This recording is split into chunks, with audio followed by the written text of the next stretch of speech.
لا شريك له ونشهد أن سيدنا ونبينا ومولانا محمدا عبده ورسوله أرسله بالحق بشيرا ونذيرا وداعيا إلى الله بإذنه وسراجا منيرا صلى الله على سيدنا محمد وآله الأبرار وأصحابه الأخيار وأزواجه الطيبات الطاهرات أوصيكم عباد الله وإياي أولا بتقوى الله أما بعد فأعوذ بالله من الشيطان الرجيم بسم الله الرحمن الرحيم حاميم والكتاب المبين إنا أنزلناه في ليلة مباركة صدق الله مولانا العظيم وقال نبي الله صلى الله عليه وسلم إن الله يطلع في ليلة نصف شعبان يغفر لجميع المؤمنين إلا المشرك والمشاهن أو كما قال صلى الله عليه وسلم. எல்லாம் வல்ல அல்லாஹுவின் அன்பும் மேலான கருணையும் நமக்கெல்லாம் வந்து சேரட்டுமாக. நமது உயிரினும் மேலான கண்மணி நபிகள் நாயகம் ஸல்லல்லாஹு அலைஹி வஸல்லம் அவர்களின் அன்பையும் ஷஃபாஅத்தையும் பெறுவதற்கு அல்லாஹ் நம் எல்லோருக்கும் தௌஃபீக் செய்வானாக. வல்ல ரஹ்மான் நமக்கும் நம்முடைய பெற்றோர் மனைவி மக்கள் குடும்பத்தார் யாவருக்கும் உயிர் உள்ள வரையிலும் உடல் சுகத்தை நசீபாக்கி தருவானாக. மருத்துவமனை கஷ்டம் அதன் சிரமம் செலவுகளிலிருந்து நிரந்தரமான பாதுகாப்பை அல்லாஹ் நம் எல்லோருக்கும் கொடுத்தருள் புரிவானாக. வானம் பூமியினுடைய ஆபத்துகளை விட்டும் முசீபத்துகளை விட்டும் கெட்ட முடிவுகளை விட்டும் நம்மையும் நம் குடும்பத்தையும் பாதுகாத்து அருள் புரிவானாக. அவனுடைய படைப்புகளின் தீங்குகள் அனைத்திலிருந்தும் நம்மையும் நம் சமூகத்தையும் காத்தருள் புரிவானாக. அல்லாஹுவின் மாபெரும் அருள் புனிதமான ஷாபானினுடைய பரக்கத்து நிரம்பிய காலத்தில் இருக்கிறோம். அல்லாஹு விசேஷமாக ஆக்கி கொடுத்த காலங்களில் ஷாபான் ஒரு பிரதானமான காலம். நன்மைகளை கொஞ்சம் முனைப்போடு செய்ய வேண்டிய காலம். நபி பெருமானார் ஸல்லல்லாஹு அலைஹி வஸல்லம் அதிகமாக ஷாபானில் வணக்கத்திற்கு கவனம் செலுத்தினார்கள் என்ற ஹதீஸிலே பதிவாகிறது. நாம் இப்போது இருக்கும் இந்த நாட்கள் ரொம்ப புனிதமானது. இந்த நாட்களில்தான், இந்த மாதத்தில்தான் புனிதமான பராஅத்தும் அல்லாஹ் கொண்டு உட்கார வைத்தான். ரமலானினுடைய சங்கைக்கெல்லாம் சங்கையாக லைலத்துல் கத்ர் இருப்பதை போல, ரமலானின் சிறப்புக்கெல்லாம் சிறப்பாக லைலத்துல் கத்ர் அமைந்திருப்பதை போல, புனிதமான பராஅத்து இரவும் ஷஅபானினுடைய மகத்துவத்திற்கு இன்னும் பொலிவூட்டுவதாக அமைந்திருக்கிறது. அது உண்மையிலேயே விசேஷமான ஒரு இரவு. அது ஹதீஸிலே வருகிற போது நிஸ்ஃபு ஷாபான், ஷாபானின் 15ஆம் நாள் இரவு என்றே வருகிறது. ஸல்லல்லாஹு அலைஹி வஸல்லம் சொல்வாங்க, அல்லாஹ் முதல் வானத்தில் இறங்கி இந்த இரவில் அடியார்கள் மீது கவனம் செலுத்துகிறான் என்பார்கள். முதல் வானத்திலே இறங்கி அல்லாஹ் அடியார்கள் மீது கவனம் செலுத்துகிறான். எல்லோருக்கும் அல்லாஹ் சொல்வான், உங்கள் எல்லாரையும் நான் மன்னித்து விடுகிறேன் என்பான். அல்லாஹ் எல்லாருக்கும் தௌஃபீக் செய்வானாக. எல்லாரின் பாவமும் மன்னிக்கப்படுகிற ஒரு பாக்கியமான இரவு இந்த 15ஆம் இரவு. இந்த இரவுக்கு லைலத்துல் பராத் என்று ஒரு பேரும் சொல்லப்படுது. இன்னைக்கு யாருமே 15ஆம் இரவுலாம் சொல்றது இல்லை. பராத்துடைய இரவு அது பிரபலியமாகி விட்டது. பராத்துடைய இரவு என்றால் அடியார்களுக்கு நரக விடுதலை வழங்கும் இரவுன்னு அர்த்தம். பராத் என்றால் விடுதலை. என்ன விடுதலை? நரக விடுதலை. லட்சோப லட்ச மக்களுக்கு அல்லாஹ் இந்த இரவில் நரக விடுதலை வழங்குகிறான் என்று பெருமக்கள் எழுதுறாங்க. இன்னும் இந்த இரவு பாக்கியம் பெறுகிறது. சில பேர் இப்படியும் எழுதுகிறார்கள், புனிதமான கண்மணி நாயகம் ஸல்லல்லாஹு அலைஹி வஸல்லம் காபாவை தான் கிப்லாவாக கொண்டு தொழுதார்கள். மதீனா வந்தபோது அங்கே யூதர்கள் கொஞ்சம் அதிகமாக வாழ்ந்ததால் யூதர்களின் கிப்லாவாக பைத்துல் முகத்தஸ் இருக்கிறது. பைத்துல் முகத்தஸ் நம்முடைய நபிமார்களின் கிப்லா. அந்த யூதர்கள் அவர்களுடைய உள்ளத்திலே ஒரு ஈர்ப்பு இஸ்லாத்தின் மீது வர வேண்டும் என்பதற்கு பைத்துல் முகத்தஸை நோக்கி நபி பெருமானார் ஸல்லல்லாஹு அலைஹி வஸல்லம் மதீனா வந்த போது தொழுதாங்க. நோக்கம் உயர்ந்த நோக்கம். இங்கே அந்த மக்கள் அவங்க கிப்லா நாம புறக்கணிக்கல என்றால் அவர்கள் உண்மையை விளங்குவார்கள் இல்லையா? எனவே பைத்துல் முகத்தஸை நோக்கி தொழுனாங்க ஸல்லல்லாஹு அலைஹி வஸல்லம். ஆனா அவங்க கொஞ்சம் தப்பா பேசுறாங்க, வேற மாதிரி பேசிட்டாங்க. எங்க கிப்லா உண்மைன்னு விளங்கிட்டாங்க, இன்னும் கொஞ்சம் நாள்ல எங்க மார்க்க உண்மைன்னு முகமது விளங்குவாங்கன்னு சொன்னா. புரியாமல் பேச ஆரம்பித்த போது பெருமானார் வருத்தப்படுறாங்க, சங்கடப்படுறாங்க. அல்லாஹ்ட்ட கேட்கறாங்க, ரப்பே என்னை காபாவுக்கு திருப்பி விடுங்கிறாங்க. நான் மீண்டும் காபாவையே ஆலயமாக ஆக்க வேண்டும், கிப்லாவாக ஆக்க வேண்டும் கேட்கறாங்க, எதிர்பார்க்கறாங்க. அல்லாஹ் கொடுக்கல. அல்லாஹ்ட்ட கேட்டா உடனே கிடைக்கணும்னா நினைக்க முடியாது, கேட்போம், சிலதை தாமதமாக கொடுப்பான். அவன் எப்போ கொடுக்கிறானோ அதுதான் கயிர். பெருமானார் ஸல்லல்லாஹு அலைஹி வஸல்லம் ஒரு கட்டத்தில் சொல்வாங்க, அல்லாஹ் அடியார்கள் கேட்ட துஆவை ஒப்புக்கொள்கிறான் மாலம் யஸ்தாஜில், அவசரப்படாத போது. கேட்டுட்டேன் கிடைக்கலன்னா இல்லை, கேளுங்கள், அவசரப்படாதீர்கள். ஒரு துஆ ஒப்புக்கொள்ளப்பட வேண்டுமா? அவசரப்படாமல் இருந்தால் ஒப்புக்கொள்ளப்படும். 1000 தடவை கேளுங்க, நான் கேட்டேன் கொடுக்கலன்னு சொல்லக்கூடாது. அல்லாஹ் எப்போ கொடுப்பானோ அதுதான் அழகானது. கேட்டால் கொடுப்பேன் வாக்களிச்சிருக்கிறான். அவன் கொடுக்கிறது அவனை பொறுத்தது, கொடுக்கும் நேரத்தையும் அவனை தீர்மானிக்கிறான். நம்ம நினைச்ச நேரத்தில் கிடைக்கணும். நம்ம விலகினோம்னா என்னன்னா, நான் 1000 தடவை துவா கேட்ட ஒன்றும் கிடைக்கல, அஜர்த்திர போய் சொன்னேன், ஒரு 3 மிஸ்கினுக்கு சாப்பாடு கொடு சரியாயிருந்தாங்க, கொடுத்து பார்த்தா இன்னும் சரியாகல. அப்படியானால் உடனே பகரத்தை எதிர்பார்ப்பது அது அல்லாஹ்வின் அழகிய நடைமுறை இல்லை. நீ செய், என் மீது நம்பிக்கையோடு செய், நான் நிறைவேற்றுவேன், நான் கேட்டதை கொடுப்பேன். அப்ப அவன் கொடுக்கிறதுக்கு தாமதம் ஏற்படும். தாமதத்தையும் ஏற்றுக்கொள்ளுகிற மனம் இருக்க வேண்டும். இங்கே கண்மணி ரசூலுல்லாஹி ஸல்லல்லாஹு அலைஹி வஸல்லம் சஹாபிகளுக்கு படித்து கொடுத்த அழகான பாடங்களில் இதுவெல்லாம் மகத்தான பாடம். இங்கே பராத்துனுடைய புனிதமான இரவுக்கு நரக விடுதலை வழங்கும் இரவு என்று ஒரு பெயர் இருக்கிறது. அதுக்குண்டு இன்னொரு தனிச்சிறப்பு. பெருமானார் காபத்துல்லாவை முன்னோக்கி தொழுதவர்கள் பைத்துல் முகத்தஸை நோக்கி மதீனாவிலே தொழுகிறார்கள். ஆனால் யூதர்களின் மனம் மாறும் என்று நினைத்தார்கள், அவங்க மாறவில்லை. காபா வேண்டும் என்று எதிர்பார்க்கிறாங்க, கேட்கிறாங்க மட்டும் இல்லை.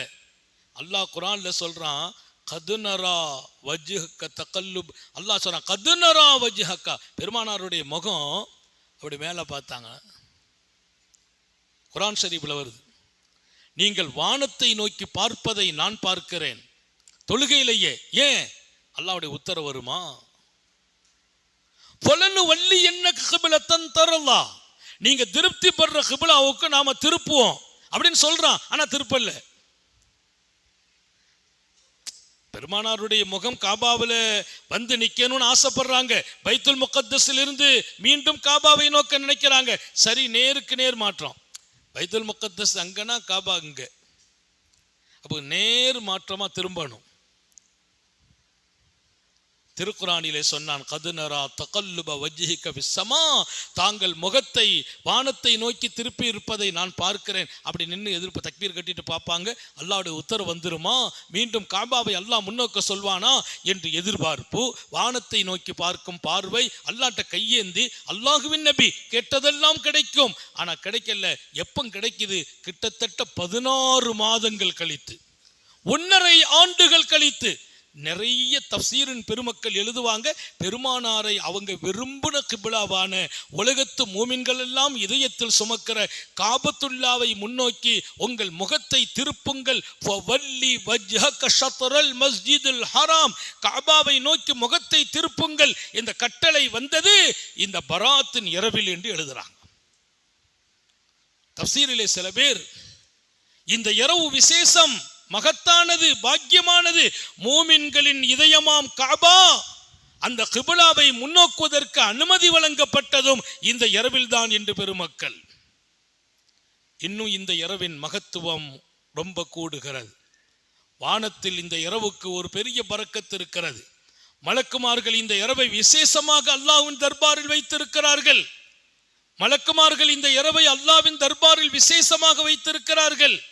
வானலோகத்திலே இந்த இரவுக்கு ஒரு தனி சிறப்பு இருக்கிறது. பூமியிலே இந்த இரவுனுடைய கண்ணியத்தை பார்த்து மலக்குகள் கேட்பார்கள் அல்லாஹ்விடத்தில், ரப்பே இது என்ன இரவு? அல்லாஹ் சொல்வான், இது உங்களுக்கு புரியாதா? மூமின்களை நான் மன்னிக்கும் இரவு. அல்லாஹ் அந்த மன்னிப்பை நசீபாக்கி தருவானாக. அப்ப நமக்கு மன்னிப்பு தரப்படுவதற்காக தருகிற ஒரு பெரிய இரவு. இந்த இரவுல எல்லா வகையான கயிறுகளும் இருக்குது.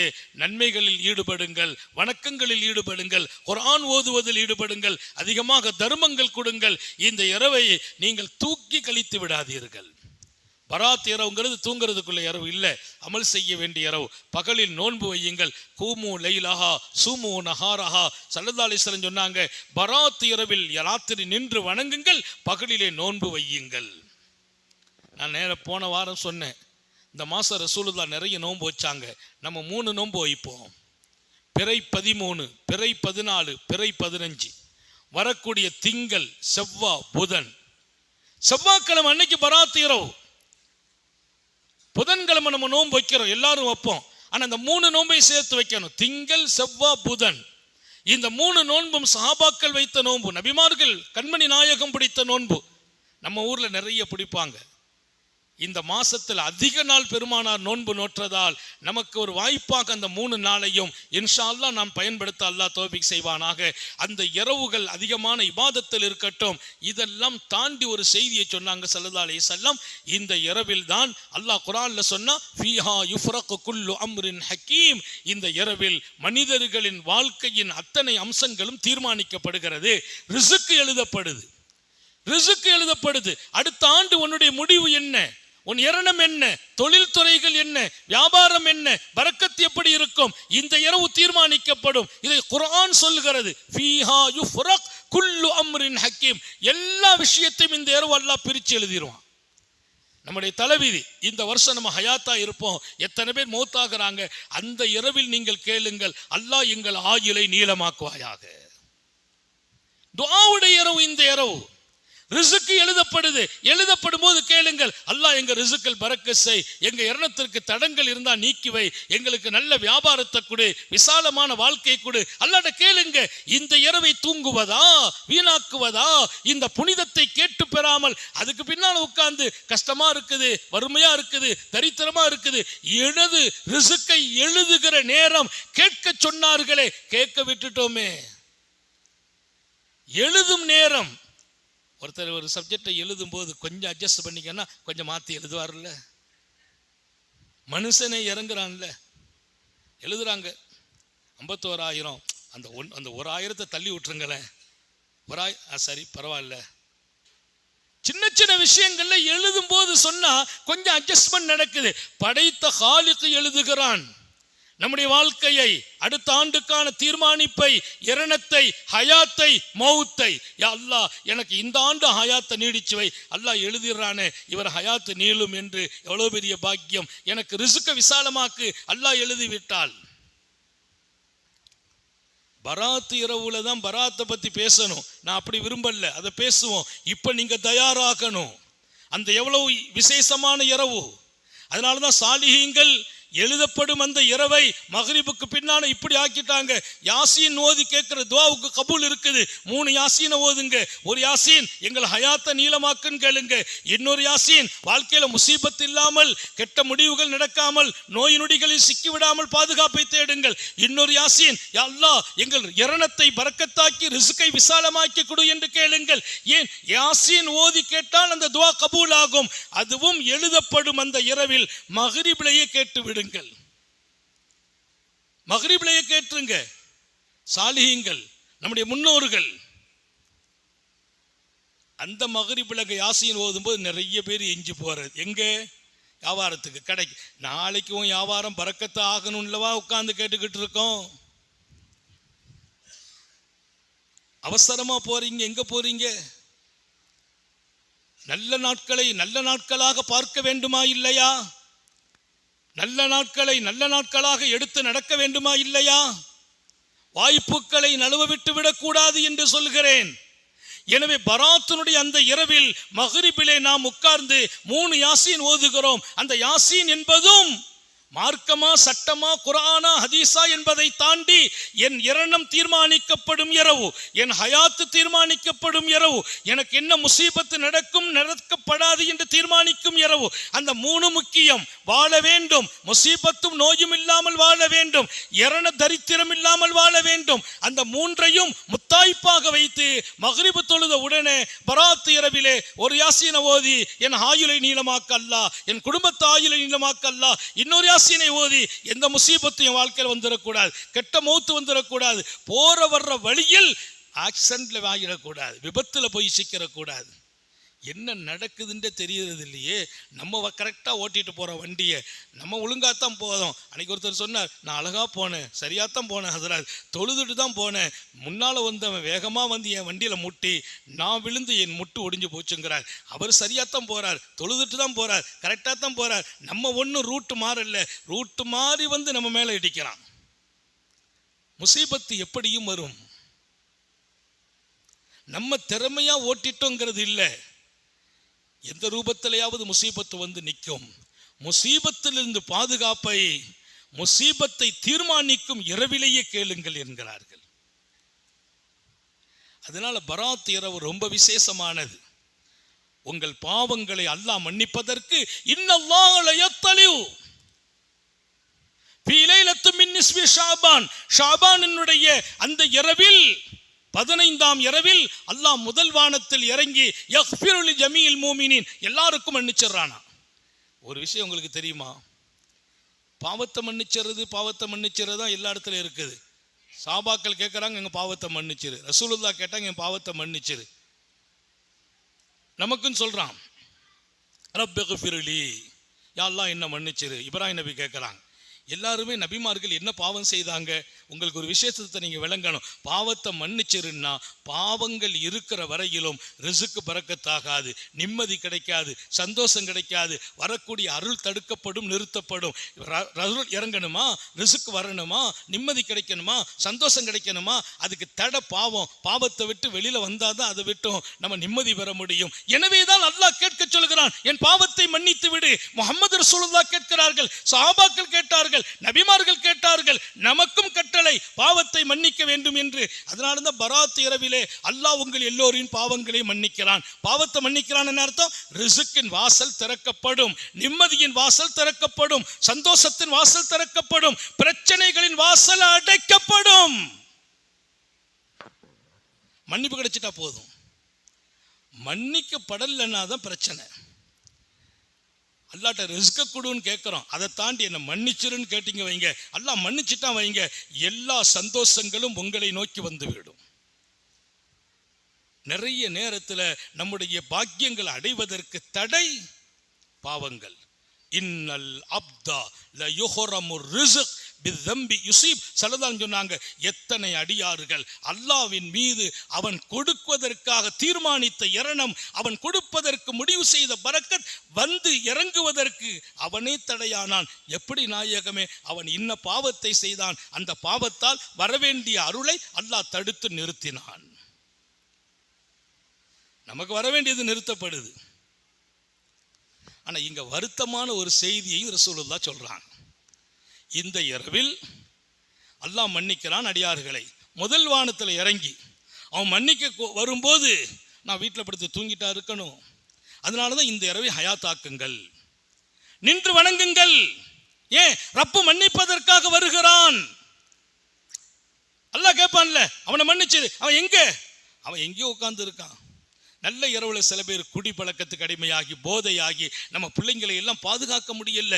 சின்ன வயசு பிள்ளைங்களுக்கு இந்த இரவின் மகத்துவம் விளங்குவதில்லை. எங்கோ வீதிகளில் விளையாடி கொண்டிருப்பார்கள். உங்கள் வீட்டு பிள்ளைகளை அலங்காரமாக்கி பள்ளிவாசலுக்கு அனுப்புங்கள். இல்லை, உங்கள் வீட்டில் இருந்து அல்லாஹ்ட்ட கையேந்த வையுங்கள். உட்காந்து தெருல உட்காந்து கேரம் போர்டு விளையாடிட்டு இருக்கா. என்ன பராத்து ராத்திரி கேரம் போர்டு விளையாடுற இரவா? பக்குவப்படுத்துங்கள் உங்கள் பிள்ளைகளை. திருக்குரானை எடுத்து ஓதச் சொல்லுங்கள். அல்லாஹ் மன்னிக்க வரப்போகிறான். அவன் மன்னிக்க வரும்போது அவர் குரான் ஓதுறார், மன்னிச்சிரும்பா அல்லாஹ். அவர் சதக்கா கொடுக்கிறார், மன்னித்து விடு. அவர் கண்ணீர் வடிக்கிறார், மன்னித்து விடு. அவர் தக்பீர் கட்டி நிற்கிறார், மன்னித்து விடு. இந்த இரவிலும் 2 பேர் மன்னிக்கப்பட மாட்டார்கள். 2 பேருக்கு மன்னிப்பு இல்லை.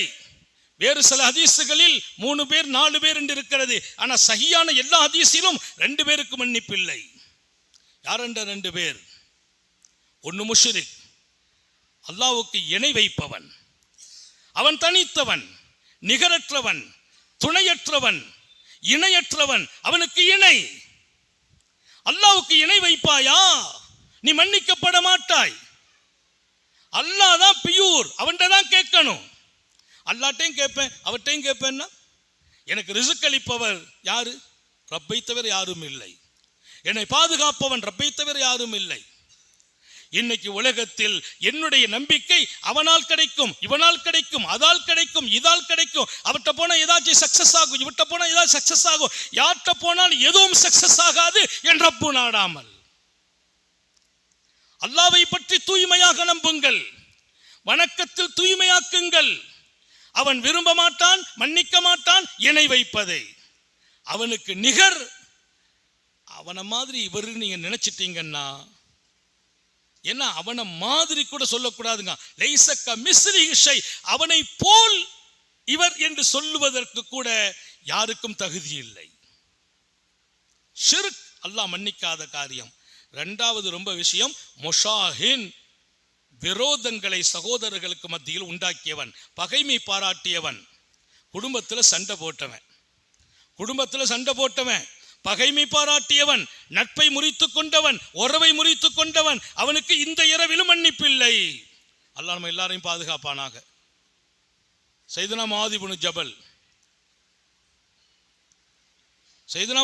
ஜபல் நபி பெருமானார் ஸல்லல்லாஹு அலைஹி வஸல்லம் சஹாபாக்களிலே சையதுனா அபூ சாலபா போன்ற சஹாபிகள் எல்லாம் பராத் இரவுக்கு முன்னால் வேகமாக வரப்பட்டு வெளியில போவாங்க. 2 நாளைக்கு 3 நாளைக்கு முன்னால் எங்க போறீங்க? எங்க சொந்த பந்தங்களை பார்க்க போறோம், அவங்களோட கொஞ்சம் பேச போறோம், இவங்களோட பழக போறோம். ஏன்? அவங்க 2 நாளா சலாம் சொல்லல, சரி செய்துடணும். ஏன் சரி செய்யணும்? எதற்காக சரி செய்யணும்? பராத் இரவு வருது. பராத் இரவில் யார் சொந்த பந்தங்களை முறித்து கொண்டு இருக்கிறார்களோ, சரி செய்யாம இருக்கிறாங்களோ, சண்டை போட்டுக்கிட்டு இருக்கிறாங்களோ, அல்லாஹ் சொல்வான், அவர்களை தவிர பாக்கி உள்ளவர்களை நான் மன்னித்து விட்டேன். தேடி கிடைத்த பாக்கியத்தை குடும்பத்தில் சண்டை போட்டு இழந்து விடலாமா? பராத்து இரவிலே மன்னிக்கப்படும். உறவை முறித்தவர்களுக்கு மன்னிப்பு இல்லை, சண்டை போட்டுக் கொண்டிருப்பவர்களுக்கு மன்னிப்பு இல்லை. நான் கேட்கிறேன், எனக்கு கண்ணியம் இல்லை, அவனை போய் நான் சந்திக்கிறதுக்கு கண்ணியத்தை பூரா கீழே போடுங்க. அவனை போய் சந்திக்கிறது தான் கண்ணியம். அங்கதான் நீங்க மன்னிக்கப்படுறீங்க. மன்னிக்கப்பட்டால் ரிசுக்கின் வாசல் திறக்கப்படும். எனவே யாரெல்லாம் குடும்பத்தில் பகையா இருக்கிறீங்களோ, உறவுகளை உடைந்து இருக்கிறீர்களோ, சிதைத்து இருக்கிறீர்களோ, பொருட்டு போங்க. சஹாபாக்களை விடவா அபூ சாலபா சொன்னார் இல்லையா, நான் போய் என் சொந்தங்களை சந்திப்பேன். உறவுகளை இணைவதும் உறவுகள் ஏதாவது நம்ம கூட பிரச்சனை பண்ணியிருக்காங்கன்னா நீங்க போய் சந்திச்சிருங்க. இல்ல நான் போய் சந்திச்சா அவன் விரண்டு ஓடுறான், பரவாயில்ல நீ போ சந்திச்சிரு, சலாம் சொல்லிடு அப்படின்னா உனக்கு மன்னிப்பு கிடைச்சிரும். அவன் என்கிட்ட பேசலையே, அவன் பேசல, அவன் மன்னிக்கப்பட மாட்டான், நீ மன்னிக்கப்படுவாய். நீ போயிட்டு இல்ல, அவன் வீடு தேடி போனேன், அவன் வாசல்ல ஏறி நிக்கிற, உனக்கு மானம் இல்ல, ரோசம் இல்ல, வெக்கம் இல்ல, என் வாசலுக்கு வந்தியான்னு கேட்பான். எனக்கு எல்லாமே இருக்குது, அல்லாஹ்வுக்காக வந்தேன், ரசூலுக்காக வந்தேன். நீ மன்னிக்கப்படுவாய், அவர் மன்னிக்கப்பட மாட்டார். இன்னைக்கு அதான் நடக்கும். சொந்த பந்தங்கள் பிரிச்சிருவாங்க. போனோம்னா வெக்கமானம் கட்டி என் வீட்டுக்கு வரியேன்னு சொல்லுவாங்க.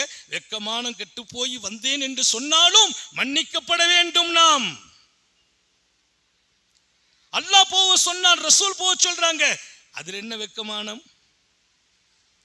உறவுகள் உன்னை விட்டும் பின்வாங்கினால் நீ பின்வாங்காமல் முன்னோக்குவாயாக என்றார்கள் நபிகள் நாயகம் ஸல்லல்லாஹு அலைஹி வஸல்லம். அல்லாஹ் தௌஃபீக் செய்வானாக. எனவே இந்த இரவில் நான் மன்னிக்கப்படும் மனிதர்களில் என் பேர் இருக்க வேண்டும். அதனாலதான் பராத்துக்கு முந்தி நான் பேசுகிறேன். இப்ப நீங்க சரியாகணும். யாராவது உங்களுக்குள்ள சண்டை சச்சரவு இருக்குன்னா சரியாக்கிடுங்க. மனைவிட்டையே பேசாம நிறைய பேர் உட்கார்ந்து இருக்காங்க. எவ்வளவு கொடுமை, எவ்வளவு கொடுமை! உன்னை நம்பி வந்த பெண், உன் வீடே வாழ்க்கை என்று நம்பியவள், உன் மகனை பெற்றெடுத்து கொடுத்தால், உன் மகளை பெற்றெடுத்து கொடுத்தால், அந்த மனைவியை வீட்டில் ஓரம் கட்டி வைத்திருக்கிறவர்கள் எத்தனை துரோகமானவர்கள், அக்கிரமமானவர்கள்! மனைவிட்ட பேசாதவர் நல்ல கணவரா? எத்தனை வீடுகள்! அல்லாஹ்வை பயந்து கொள்ளுங்கள். இல்லை, என் மனைவி தான் பேசுறது இல்லை, அவங்க பலகீனமானவங்க, நாங்கள் ஸல்லல்லாஹு அலைஹி வஸல்லம் இறங்கி போக வேண்டும் நீங்கள் என்றார்கள் ஆண்களை பார்த்து. மன்னித்து விடுங்கள். எனவே உறவுகள் சேரட்டும். உம்மாட்ட பேசுறது இல்லை நிறைய பேர். எவ்வளவு அக்கிரமம்! பெத்த தாய், உன் சொர்க்கமே அவள்தான். பெத்த தாய் சொர்க்கம் அவள், அவள் காலடியே சொர்க்கம். தாயின் கண்ணீர் அல்லாஹ்வின் அர்ஷ் வரைக்கும் போகும். தாயிடத்தில் பேசாமல் தாயை எதிர்ப்பவர்கள், தாயை அடிப்பவர்கள் அல்லாஹ் தான் மன்னிக்க வேண்டும். தாய் மேல உன் கைப்பட்டால், தெளிவாக சொன்னால், அந்த கை செயல் இழப்பதற்கும் அல்லாஹ் போதுமானவன். அவ்வளவு கடுமை தாயை அடிப்பது. அப்ப தாயோடு உறவு இல்லை, அல்லாஹ்ட்ட மன்னிப்பு கேளுங்கள். தாயை போய் சந்தித்து விடுங்கள். தந்தையோடு உறவு இல்லை, உடனே சரி செய்யுங்கள். அண்ணனோடு இல்லை, தம்பியோடு இல்லை, அக்காலோடு இல்லை, தங்கையோடு இல்லை, இன்றைக்கே சரி செய்யுங்கள். பராத் இரவு வருது. பராத் இரவுல அல்லாஹ் முதல் வானத்துல வந்து மன்னிக்க போறான். அவன் மன்னிக்கிற நேரத்துல உங்களை எல்லாம் பார்த்து, இவர் அண்ணன் தம்பி எல்லாம் பேசலப்பா, அக்கா தங்கச்சி எல்லாம் பேசல, நம்ம பேசிடணும். அஸ்ஸலாமு அலைக்கும், நல்லா இருக்கியா? அவன் பதிலே சொல்லல, அல்ஹம்துலில்லாஹ், நம்ம மன்னிக்கப்பட்டு விடுவோம். எல்லாம் அல்ல அல்லாஹ் அருள் நிறைந்த இரவு, ரிஸ்க்குகள் தீர்மானிக்கும் இரவு. அடுத்த வருஷம் யார் வாழப் போகிறார்கள், மரணிக்க போகிறார்கள் என்று முடிவு செய்யப்படுகிற இரவு. யாருக்கு என்னென்ன முசீபத்துகள், என்னென்ன நோய்கள் எழுதப்படும் இரவு. அந்த இரவுல உட்கார்ந்து அல்லாஹ் முசீபத்தை எழுதி விடாதே, ஆரோக்கியத்தை எழுது, நோயை எழுதி விடாதே, சுகத்தை எழுது, ஆயுளை குறைத்து விடாதே, ஆயுளை நீட்டி விடு, இரணத்தை யாரிடத்திலும் கையெந்த விட்டு விடாதே, விசாலமாக எழுது என்று கேளுங்கள். உங்க வீட்டுக்கு தேவையான இரணம்னா சாப்பிட்றது மட்டும் இல்லை, என்னென்ன தேவையோ அல்லாஹ் உங்க வீட்டை தேடி கொண்டு வருவான். அல்லாஹ் தௌஃபீக் செய்வானாக. நல்லதை கேட்டு பெறுகிற, அடைகிற அருள் நிறைந்த சபை பராஅத்தினுடைய இந்த இரவு இப்போது நீங்கள் தயாராக வேண்டும். நான் தயாராக வேண்டும். சொந்த பந்தங்களோடு இணைய வேண்டும். சொந்த பந்தங்களுக்கு உதவி செய்ய வேண்டும். அந்த இரவில் அல்லாஹ்விடத்தில் கையேந்த விட்டு விடாதீர்கள், தூங்கி விடாதீர்கள். பகல் நோன்பாக வேண்டும். குறிப்பாக பிறை 13, பிறை 14, பிறை 15 எல்லோரும் நோன்பு நோற்று விடுங்கள். உங்கள் வீட்டில் நோன்பாளிகளாக ஆக்குங்கள். அந்த நோன்பால் அல்லாஹ்வே உங்களை தேர்ந்தெடுப்பான். அல்லாஹ் தௌஃபீக் செய்வானாக. நீண்ட நெடிய நாட்கள் நோய் நொடிகள் இல்லாமல் உடல் ஆரோக்கியத்தோடு, மனநிறைவோடு, இன்பத்தோடு அல்லாஹுவை நின்று வணங்கி வழிபட்டு வாழும் நசீபையும் பாக்கியத்தையும் எல்லாமல்ல அல்லாஹ் உங்களுக்கும் எனக்கும், நம்மை ஈன்றெடுத்த தாய் தந்தையர்களுக்கும், நமது மனைவி, மக்கள், உற்றார் உறவினர் யாவருக்கும் கொடுத்தருள் புரிவானாக. ஹயாத் வரையிலும் முடங்கி விடாமல் பாதுகாப்பானாக. நம்மையும் நமது குடும்பத்தையும் ஆஸ்பத்திரி வாழ்க்கையிலிருந்து பாதுகாப்பானாக. அதன் செலவு சிரமங்களிலிருந்து பாதுகாப்பானாக. விடும் மூச்சும் எழும் பேச்சும் அவன் சிந்தனையாக்குவானாக. ஓடும் இரத்தத்திலும் அவன் அன்பு கலந்து ஓடச் செய்வானாக. நாம் பெற்ற பிள்ளைகளை கண்குளிர்ச்சியாக்கி வைப்பானாக. நமது உயிரினும் மேலான கண்மணி காத்தமுன் நபியின் சர்க்காரை ஆலம் சுந்தர நபிகள் ஸல்லல்லாஹு அலைஹி வஸல்லம் அவர்களை கனவிலும் நனவிலும் கண்டுகளிக்கும் பெரும் பாக்கியத்தை அல்லாஹ் நம் எல்லோருக்கும் கொடுத்தருள் புரிவானாக என்ற நல்ல துஆக்களோடு உங்கள் எல்லோருடைய துஆவை ஆதரவைத்து என் வார்த்தைகளை நிறைவுபடுத்துகிறேன். வஆஹிரு தஅவானா அனில் ஹம்துலில்லாஹி ரப்பில் ஆலமீன். அஸ்ஸலாமு அலைக்கும் வரஹ்மத்துல்லாஹி வபரகாத்துஹு.